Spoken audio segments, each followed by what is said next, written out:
Hello दोस्तों, मैं आप लोगों के सामने 10वीं कक्षा का फिजिक्स चैप्टर पार्ट 1 का वाइवा एमसीक्यू क्वेश्चन लेकर आया हूँ, यानी ऑब्जेक्टिव क्वेश्चन जो बिहार सेकेंडरी एग्जामिनेशन बोर्ड में पूछा जाएगा।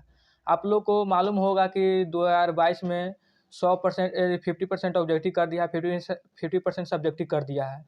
तो चलिए आप लोग को हर एक चैप्टर का हर एक क्वेश्चन आप लोग को मैं प्रोवाइड कराता हूँ।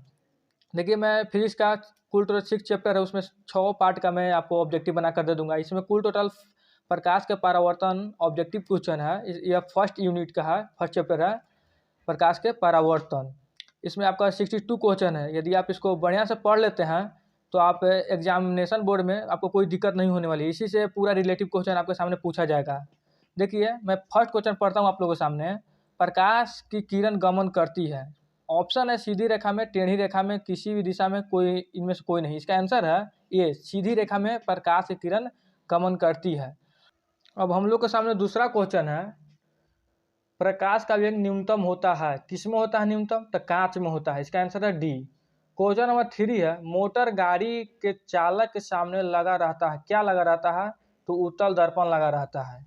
अब हम लोग के सामने क्वेश्चन नंबर 4 है, मोटर कार के हेडलाइट में किसका प्रयोग होता है? तो अवतल दर्पण का प्रयोग होता है। समांतर दर्पण द्वारा बना प्रतिबिंब कैसा होता है? काल्पनिक होता है। अब हम लोग क्वेश्चन नंबर 6 में आते हैं। अब हम लोग क्वेश्चन नंबर है 6, लेंस की क्षमता का ऐसा ही मात्रक होता है। फर्स्ट आंसर है डायोप्टर। 7 क्वेश्चन में, प्रकाश की किरणों का पथ दर्शाने वाले चित्रों को कहा जाता है। इसका आंसर है किरण आरेख। क्वेश्चन नंबर 8 है, डू डायोप्टर क्षमता वाले लेंस का फोकसांतर होता है 50 सेंटीमीटर। इसका आंसर है डी। क्वेश्चन नंबर 9 है, किसी उत्तल लेंस की फोकसांतर 20 से 50 सेंटीमीटर है तो उसकी क्षमता होगी। इसका आंसर है 2 डायोप्टर। क्वेश्चन नंबर है 10, प्रकाश की किरणों के समूह को कहते हैं किरण पुंज। क्वेश्चन नंबर 11 है, उत्तल लेंस की क्षमता को होती है धनात्मक होती है। क्वेश्चन नंबर 12 है, अवतल लेंस की क्षमता होती है। इसका आंसर है ऋणात्मक। उत्तल लेंस को कहते हैं, इसका आंसर है अभिसारी लेंस कहते हैं। अब क्वेश्चन नंबर 14 है, अवतल लेंस को कहते हैं अपसारी लेंस कहते हैं। क्वेश्चन नंबर 15 है, निम्न में से कौन सा पदार्थ लेंस बनाने के लिए प्रयुक्त नहीं किया जाता है? यह वीवीआई क्वेश्चन है सर। इसका आंसर है मिट्टी। इसका आंसर डी है। अब क्वेश्चन नंबर है 16, किस दर्पण से हमेशा वस्तु से छोटा प्रतिबिंब प्राप्त होता है? तो इसका आंसर है उत्तल दर्पण। क्वेश्चन नंबर 17 है, किस दर्पण से वस्तु का बड़ा प्रतिबिंब बनता है? इसका आंसर है अवतल दर्पण। क्वेश्चन नंबर 18 है, प्रकाश के परावर्तन के कितने नियम है? इसका आंसर है बी, 2। जब प्रकाश की किरण हवा से कांच में प्रवेश करती हो तो मुड़ जाती है। इसका कारण है बी। इसका आंसर है अभिलंब के निकट जाती है वो। इसका आंसर बी है। क्वेश्चन नंबर 20 है, फोटोग्राफी कैमरे का अभिदृश्यक होता है। इसका आंसर है ए, उत्तल लेंस। क्वेश्चन नंबर 21 है, साइड मिरर के रूप में प्रयुक्त होता है। उत्तल दर्पण का प्रयोग हम लोग करते हैं साइड मिरर के रूप में। क्वेश्चन नंबर 23 है, एक अवतल दर्पण की फोकस दूरी 10 सेंटीमीटर है तो उसकी वक्ता त्रिज्या कितनी होगी? इसका आंसर है बी, 20 सेंटीमीटर। क्वेश्चन नंबर 23 है, निर्गत किरण और अभिलंब के बीच कोण को कहते हैं। इसका आंसर है निर्गत कोण। इसका आंसर है सी। अब क्वेश्चन नंबर 24 है हम लोगों का। क्वेश्चन है, सरल सूक्ष्मदर्शी में किसका उपयोग होता है? इसका आंसर है उत्तल लेंस। इसका आंसर है डी है। जब किसी लेंस के द्वारा सिर्फ काल्पनिक प्रतिबिंब बनता है। इसका आंसर है अवतल लेंस के द्वारा। क्वेश्चन नंबर 26 है, परावर्तन के नियम से निर्धारित होता है। इसका आंसर है परावर्तन कोण बराबर अपवर्तन कोण। क्वेश्चन नंबर 27 है, काल्पनिक प्रतिबिंब होता है सीधा होता है। इसका आंसर ए है। हम लोग क्वेश्चन नंबर 28 है हम लोगों का, लेंस में मुख्य फोकस की संख्या कितनी होती है? इसका आंसर है 2। इसका आंसर है 2 ए। सर्च लाइट का परावर्तक सतह होता है अवतल। कौन सा होता है सर्च लाइट का परावर्तक सतह? अवतल दर्पण का बना होता है सर्च लाइट का अपवर्तक सतह, परावर्तक सतह, सॉरी।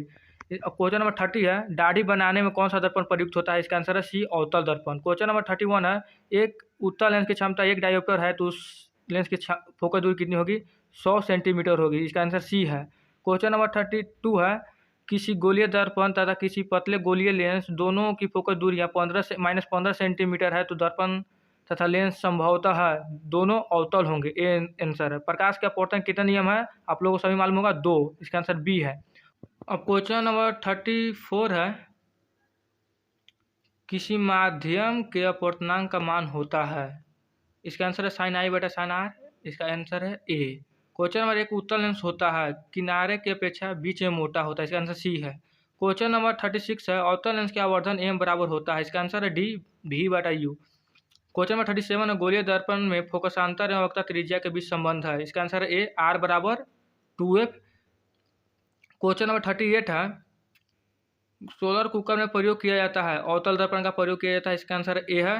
क्वेश्चन नंबर 39 है, उत्तल लेंस से बना प्रतिबिंब होता है। इसका आंसर बी है, वास्तविक और उल्टा दोनों होता है उत्तल लेंस से बना प्रतिबिंब।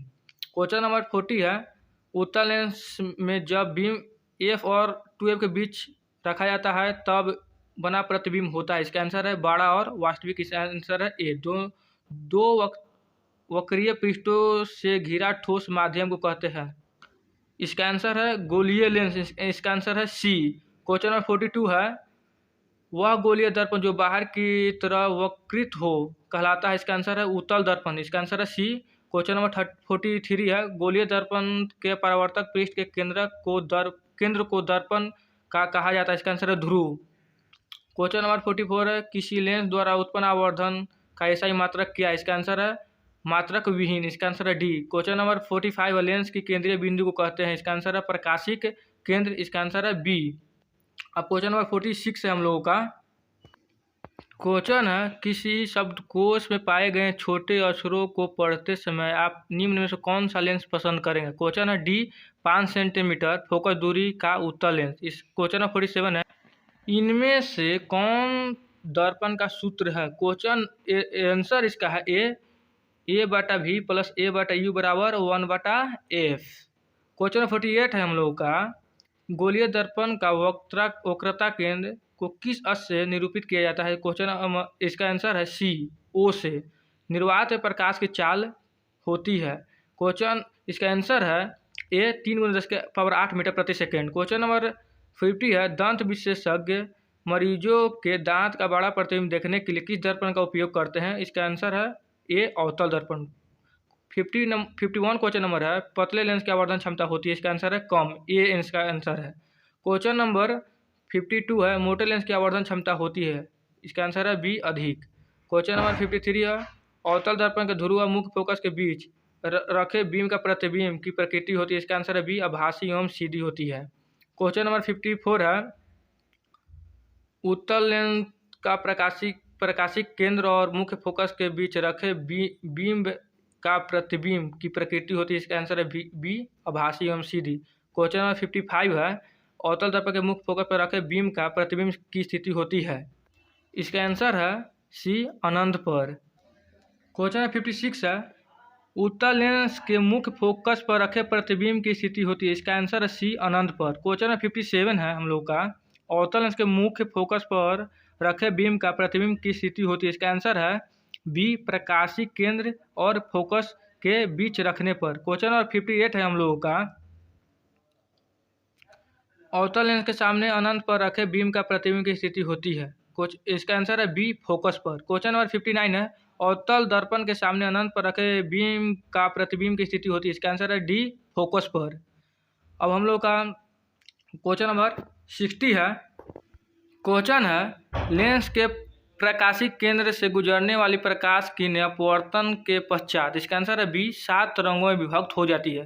क्वेश्चन नंबर 61 है, मुख्य फोकस से गुजरने वाली प्रकाश किरण उत्तल लेंस से अपवर्तन के पश्चात, इसका आंसर है बी, निर्गत किरण मुख्य अक्ष के समांतर जाती है। इसका आंसर अब क्वेश्चन नंबर 62 है, लास्ट क्वेश्चन नंबर हम लोग का है, मुख्य अक्ष के समांतर आने वाली कोई प्रकाश किरण अवतल लेंस के अपवर्तन के पश्चात, इसका आंसर है डी, निर्गत किरण मुख्य अक्ष से दूर जाती है। अब यहाँ पर हम लोग का 62 क्वेश्चन में खत्म हुआ प्रकाश के परावर्तन अपवर्तन चैप्टर से। अब हम लोग का क्वेश्चन नंबर पार्ट 2 लेकर आऊँगा फिजिक्स के, ऐसे ही केमिस्ट्री के लेकर आऊँगा, बायोलॉजी का लेकर आऊँगा, मैथ का लेकर आऊँगा, इंग्लिश के लेकर आऊँगा, हिंदी के लेकर आऊँगा, ऑब्जेक्टिव खाली क्वेश्चन लेकर आऊँगा मैं। आप लोगों को यही काम करना होगा कि बढ़िया से याद करना होगा सब क्वेश्चन में। 62 करवाए, इसका देख कर न तो एक नोटबुक बनाइए, उस पर लिख लीजिए क्वेश्चन आंसर, न तो हम पर व्हाट्सएप पर संपर्क कीजिए 6204405378 पर। मैं आपको PDF दे दूंगा इसका। और ऐसे ही मैं 12th का लाने वाला हूँ, physics, chemistry, biology, math, English का ऑब्जेक्टिव वाइवा क्वेश्चन जो आपको बिहार बोर्ड में अवश्य पूछेगा। या पूरा क्वेश्चन यदि रिमेंबर बढ़िया से कर लेते हैं तो आपको बिहार बोर्ड में एक भी क्वेश्चन नहीं छूटेगा। 50 में 50 टच करके आप आइएगा। ऐसे भी आपको लोग का ऑप्शनल दे दिया है, 50% एक्स्ट्रा दे दिया है। मतलब आप लोग अब मान लो कि आप लोग को बिहार बोर्ड में 100 क्वेश्चन में पूछता है तो आपको 85 को रंगना रहता है, उसे एक्स्ट्रा नहीं रंगना रहता है। तो आप लोग को 50 क्वेश्चन छोड़कर आना है। तो इसमें से हम आपको गारंटी के साथ बोलते हैं कि आप बढ़िया से पढ़िए और कुछ नहीं करिए, बस बढ़िया से रीडिंग कीजिए। अब मेरे चैनल पर नए हो तो चैनल को सब्सक्राइब, लाइक एंड शेयर कीजिए ताकि आगे आने वाला मेरा वीडियो आपको मिल सके। चलिए ओके, अगला वीडियो में पार्ट 2 लेकर आऊँगा फिजिक्स।